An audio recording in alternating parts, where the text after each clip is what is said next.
একটা যুদ্ধ থেকে ফেরার পথে মরুভূমির মাঝখানে সেনাবাহিনীকে থামিয়ে আল্লাহর হাবিব সাল্লাল্লাহু আলাইহি ওয়া আলিহি ওয়াসাল্লাম বিশ্রামের ঘোষণা দিলেন যে তোমরা একটু বিশ্রাম নাও। তো উনি একটা গাছের নিচে বিশ্রামের জন্য গেলেন এবং সেখানে গাছের ডালে ওনার তলোয়ারটা ঝুলিয়ে রাখলেন, ঝুলিয়ে বিশ্রাম নিতে লাগলেন, ঘুমিয়ে পড়লেন। হঠাৎ এক বেদুইন এসে রাসূল সাল্লাল্লাহু আলাইহি ওয়াসাল্লামের এই কোষবদ্ধ তলোয়ারটা কোষমুক্ত করে এরকম হাতে নিল। রাসূল সাল্লাল্লাহু আলাইহি ওয়াসাল্লাম ঘুম থেকে জেগে উঠলেন। এবার বেদুইন বলতে আরম্ভ করলো, এই মুহাম্মদ, তোমাকে এবার কে বাঁচাবে বলো, এই তো আমার হাতে তলোয়ার। সাথে সাথেই আল্লাহর হাবিব সাল্লাল্লাহু আলাইহি ওয়া আলিহি ওয়াসাল্লাম উনি উত্তরে বললেন আল্লাহ।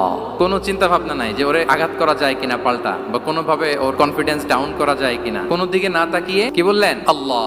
সব সময় তিনি আল্লাহ কেন্দ্রিক ছিলেন। গায়ে সাউরে যখন আল্লাহ রাসূল সাল্লাল্লাহু আলাইহি ওয়াসাল্লাম এবং আবু বকর রাদিয়াল্লাহু তাআলা আনহু ওনারা আশ্রয় নিয়েছিলেন রাত্রিবেলায়। কুরাইশরা যখন খুঁজতেছিল, আবু বকর রাদিয়াল্লাহু তাআলা আনহু বলেন যে কুরাইশদের পা দেখা যাচ্ছে, ওরা যে হেঁটে যাচ্ছে, একটু উকি মারলে আমাদেরকে দেখা যায়। রাসূল সাল্লাল্লাহু আলাইহি ওয়াসাল্লাম আবু বকর রাদিয়াল্লাহু তাআলা আনহুকে বলেন যে আবু বকর, চিন্তা করো না, লা তাহসান ইন্নাল্লাহা মা'ানা। আবু বকর, চিন্তা করো না, আল্লাহ আমাদের সাথে আছেন। সুবহানাল্লাহ।